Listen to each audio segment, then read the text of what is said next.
हरे कृष्ण, राधे राधे। मित्रों, आप सभी कैसे हैं? उम्मीद करती हूँ आप लोग बहुत मस्त और ज़बरदस्त होंगे। तो बाबू, आपके अपना चैनल फिजिक्स पढ़ना में स्वागत है। मैं राधा स्वामी आप सभी को आज पढ़ाने वाली हूँ आखिरी और अंतिम श्लोक, अर्थात नीति श्लोका के जो लास्ट दो बचे थे। कौन सा? एक 9वां, एक 10वां। वो दोनों ही आज समाप्त और क्लियर, ये एंड हो जाएंगे चैप्टर। तो आइए ना देरी करते हुए हम लोग चलते हैं कहाँ? अपने टॉपिक की ओर। तो चलिए आइए।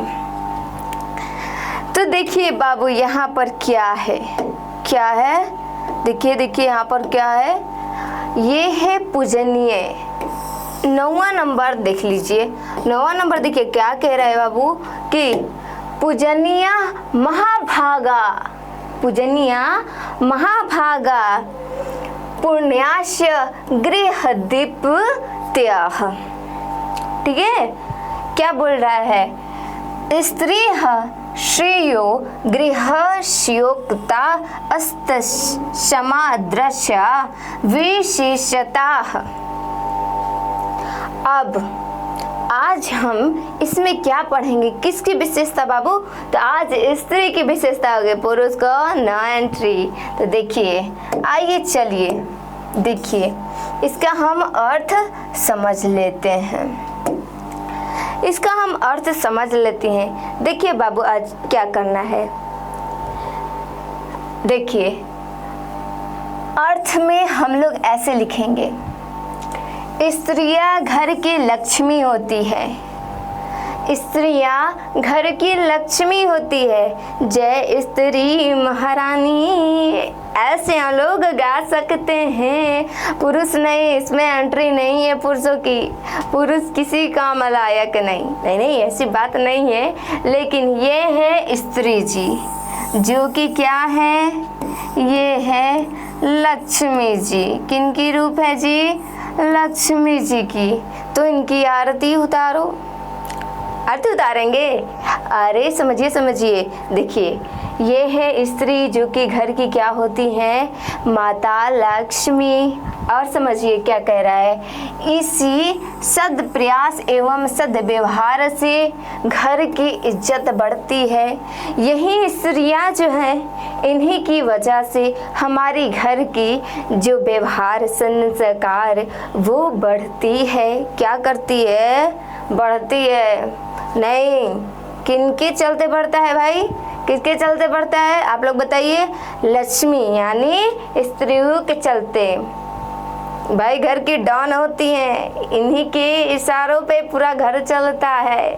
तो आप लोग सतर्क हो जाइएगा, क्योंकि ये स्त्रियां हैं। माता काली, माता लक्ष्मी के रूप ले सकती हैं।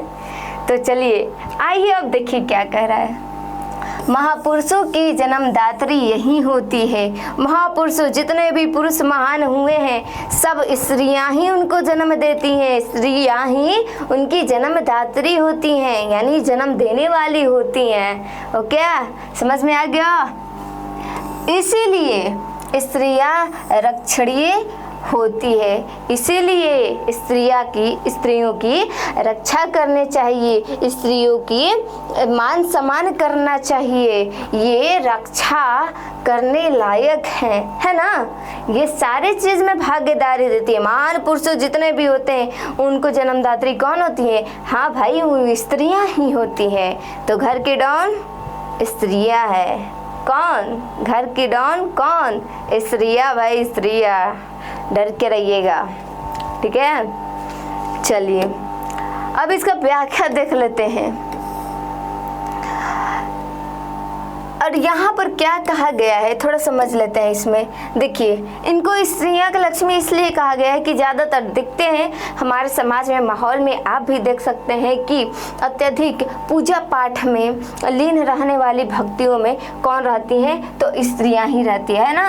आप लोग समझ सकते हैं कि मेरी माताएं, जितनी भी बहनें होती हैं, तो सारे लोग पूजा पाठ में अधिक रहती हैं, क्योंकि वो घर की सुगंधित करती रहती हैं, हमेशा धूप दीप जलाते रहती हैं। देखिए, ये भी माता ही है किसी की?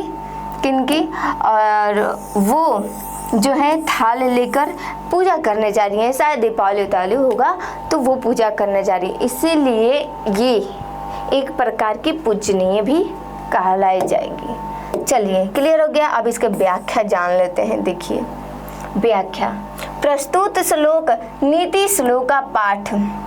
कौन सा पाठ? नीति श्लोका पाठ से उद्धत है। इसमें स्त्रियों के महत्व अथवा विशेषता पर प्रकाश डाला गया है। किसकी विशेषता पर प्रकाश डाला गया है? प्रकाश, और ये प्रकाश नहीं, ये बिल्कुल भी नहीं समझिएगा, प्रकाश डाला गया है नीति श्लोका पाठ पर, ठीक है। और नीतिकार का मानना है कि स्त्रियां घर की लक्ष्मी होती है। क्या होती है? लक्ष्मी होती है ना, लक्ष्मी होती है। इन्हीं से परिवार की प्रतिष्ठा बढ़ती है।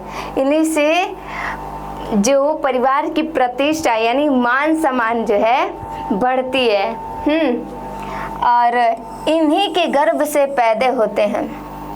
देखिए यही स्त्रियां हैं जिनसे हमारी जन्म होती है, यानी महान पुरुषों की, आपकी, यानी सबकी जन्म स्त्रियां ही से होती है ना।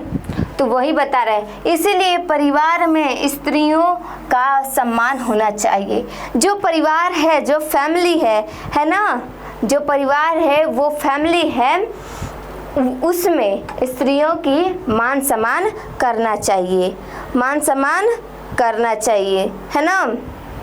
मान सम्मान करिएगा तो ही आपकी जो परिवार है उसमें मान और सम्मान, इज्जत, प्रतिष्ठा सभी बने रहिएगा। क्योंकि भाई कौन है? स्त्रियां हैं वो घर की लक्ष्मी। लक्ष्मी की पूजा कीजिएगा तो आपके अन्न धन सुख शांति आता रहेगा। तात्पर्य यह है कि घर का सारा दायित्व स्त्रियां पर होता है। घर का जितने भी दायित्व होता है, मतलब जिम्मेवारी, वो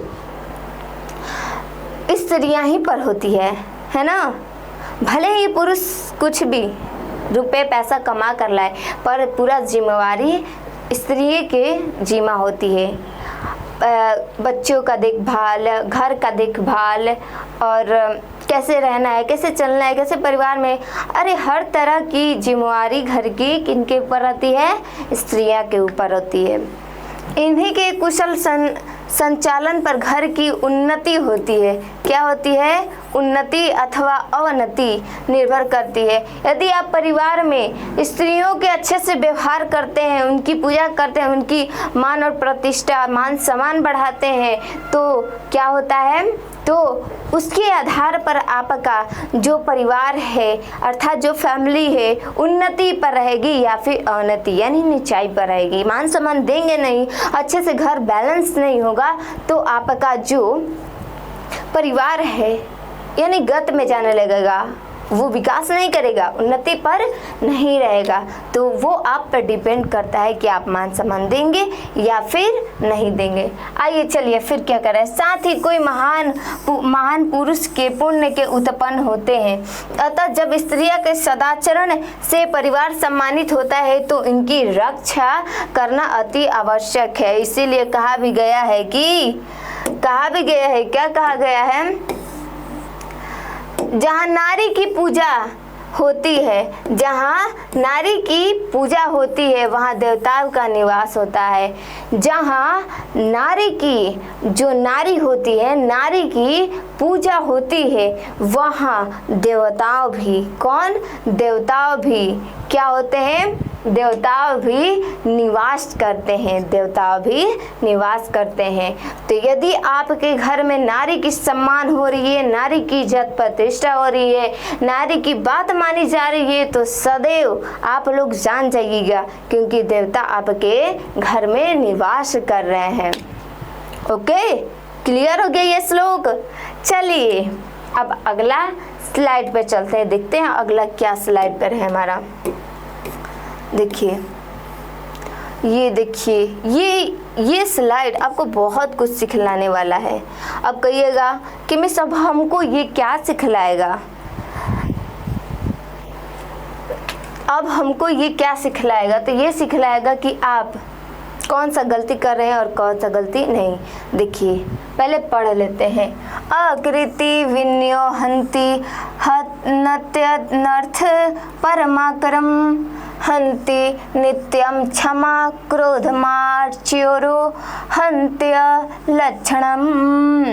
देखिए इसका अर्थ समझिए कि विनम्रता अपास्य को दूर करता है, पराक्रम जुल्म को नाश करता है, पराक्रम जुल्म को नाश करता है, क्षमा करने से क्रोध नष्ट हो जाता है, क्षमा कर देंगे तो क्रोध नष्ट हो जाएगा, तथा सदाचरण से कुल लक्षण अर्थात बुरी आदत दूर हो जाती है। सदा आचरण, आपका आचरण कैसा है, आपका व्यवहार कैसा है, आपका व्यवहार कैसा है उस पर निर्भर करता है कि आपका जो सदाचरण, आपका मान सम्मान कैसा बढ़ेगा। तो आइए ये चित्र के माध्यम से हम एक कहानी प्रस्तुत करना चाहते हैं। ये चित्र में ये एक वली अमाल का राक्षस रहता था, राक्षस, और ये है भगवान बुद्ध। एक बार की बात है जब ये राक्षस यानी वली अमाल सभी एक गांव में जाकर सबकी अंगुली काट कर उनको मार कर अपनी गर्दन में माला पहनता था, है ना। जब माला पहनता था और वो शपथ भी लिया था, क्या लिया था कि मैं 100 मनुष्य को मारकर उनकी अंगुलियों का माला पहनूंगा, है ना। वो प्रतिज्ञा ले लिया था। ऐसे ही करते करते कितने ही मनुष्य को मार दिए। सभी लोग डर के मारे, भय के मारे अपने घर में रहने लगे, छुप गए। और एक बार ऐसा हुआ कि उसको कोई भी शिकारी यानी कोई भी मनुष्य दिखा नहीं। वो बहुत विचलित, क्रोधित होने लगा कि नहीं, मेरा 99 हो गया, एक और मनुष्य मिल जाएगा तो मेरी प्रतिज्ञा पूर्ण होगी। तो ये सब सुनकर वो जितने भी सारे लोग थे वो डर गए थे, अपने आप को सुरक्षित कर लिए थे इसके आने से पहले। तो पता चला भगवान बुद्ध को कि शायद हमारी उसकी ज़रूरत होगी, हम उसके पास जाते हैं, है ना। तो वो जाते समय वो मिल जाता है, जा रहे थे ऐसे और भगवान बुद्ध वली अमाल को मिल जाते हैं। तो वली अमाल क्या करता है कि उन पर प्रहार करने चलता है। तो भगवान बुद्ध कहते हैं कि हाँ ठीक है, आइए और मेरे को मार दीजिए, मैं तैयार हूँ, मेरी अंगुलियाँ ले लीजिए, हाँ मैं तैयार हूँ, परंतु आप मेरी एक शर्त स्वीकार कीजिए। भाई अब शर्त क्या थी? शर्त ये थी कि जाइए, वो जो पेड़ दिख रहा है, ये जो पेड़ दिख रहा है, यहाँ से 3 पत्तियाँ तोड़ कर लाइए। तो वो जाता है, ये पूछता भी है कि ये कैसा शर्त है, हम पत्ती क्यों तोड़ कर लाए पेड़ से? तो वो बोलता है कि ये मेरा शर्त है, तभी मैं आपको आपके हवाले करूँगा। ठीक है। तो राक्षस यानी वली अमाल जाता है और पत्तियाँ तोड़ कर ला देता है। पत्तियाँ तोड़ के लाता है तो फिर भगवान बुद्ध कहते हैं कि जाओ इस पत्ती को पेड़ से जोड़ कर आओ, जाओ इस पत्ती को पेड़ से जोड़ कर लाओ। तो वो आश्चर्यचकित हो जाता है, क्या टूटा हुआ पत्ता को फिर पेड़ में कैसे जोड़ा जाए? तो वो वहां से अपने आप को अजीब महसूस करने लगा। तो भगवान बुद्ध ने कहा कि जिस प्रकार तुम लोगों को मारकर उनके प्राण लेकर उनके हाथ का अंगुलियां लेकर अपने माला बना रहे हो, उसी प्रकार अपनी वीरता को दिखाना ही है तो उतने मरे हुए इंसान को जिंदा कर दो। यदि तुम्हारे में सत्य में एक प्रतिमा है, तुम्हारे में सत्य में शक्ति है, तो तुम जाओ और जितने भी प्राणी मरे हुए हैं, जितने भी इंसान है, मनुष्य मरे हुए हैं, उनकी जिंदा कर दो। क्योंकि हम उस समय ही तुमको महान मानेंगे जब तुम मरे हुए के जिंदा कर दो, तब हम तुमको जानेंगे कि तुम मार भी सकते हो और जिला भी सकते हो।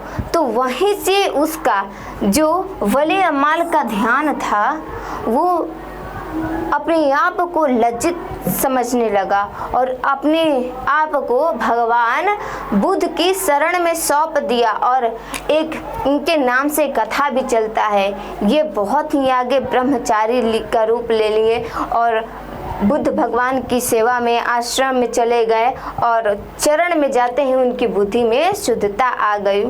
तो इसी प्रकार ये कहानी ये सिखलाती है कि बाबू यदि आपके पढ़ रहे हैं तो आपके कुछ करने की हिम्मत होना चाहिए, आप करने की एक टारगेट होना चाहिए। हाँ, हम किस लिए पढ़ रहे हैं, हमको क्या पढ़ना है और हम पढ़ कर क्या बनेंगे।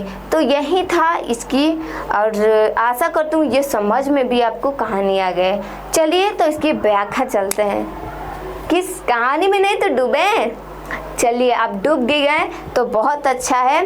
तो आइए आपको व्याख्या कर देते हैं फटाक से, और ये नीति श्लोक का पाठ भी एंड हो गया।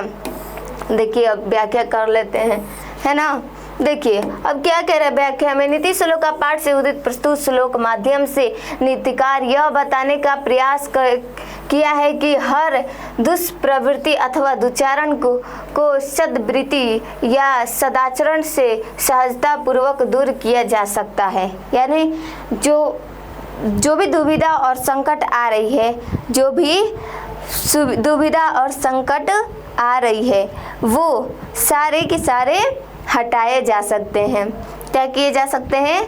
हटाए जा सकते हैं, इसे दूर किया जा सकता है। नीतिकार का मानना है कि विनय व्यवहार अपाश या बदनामी को नष्ट करता है।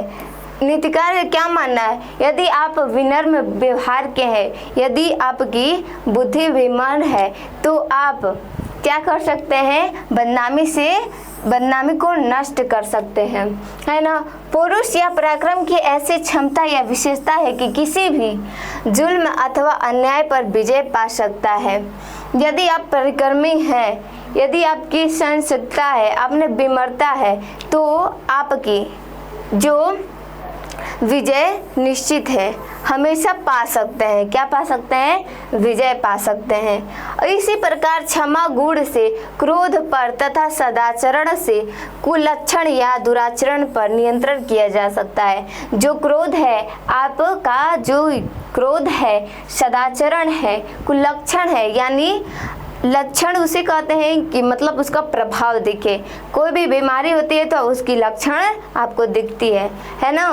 तो वो जो लक्षण है आप में दिखे तो वो बीमारी के लक्षण कहलाते हैं। तो ये कुलक्षण है। और दुराचरण यानी जो आपके आचरण यानी आपके मुताबिक कार्य हो रहा है तो वो आचरण हुआ, और आपके मुताबिक कार्य नहीं हो रहा तो वो दुराचरण हुआ। नियंत्रण किया जा सकता है यानी उस पर रोकथाम किया जा सकता है। तात्पर्य यह है कि जब किसी में सद्गुण आ जाता है, यानी सत्य की भावना आ जाती है, हमेशा सत्य की मार्ग पर चलता है, तो वो कैसा हो जाता है, या जिसे मानवता का बोध हो जाता है, किसी भी दुष्प्रवृत्ति को नष्ट करने में समर्थ हो जाता है। यदि आप में सत्य की प्रवृत्ति जाग उठती है, जागृत हो जाती है, तो दुष्प्रभाव आपके ऊपर जितने भी दुष्प्रभाव है वो सारे के सारे मिट जाएंगे। तो ये बाबू आपका नीतिकार पाठ भी खत्म हो गया। तो आप लोग ऐसे ही प्लेलिस्ट बाय पढ़ते रहिए। तब तक के लिए मिलते हैं अगले क्लास में। Best of luck. Radhe Radhe.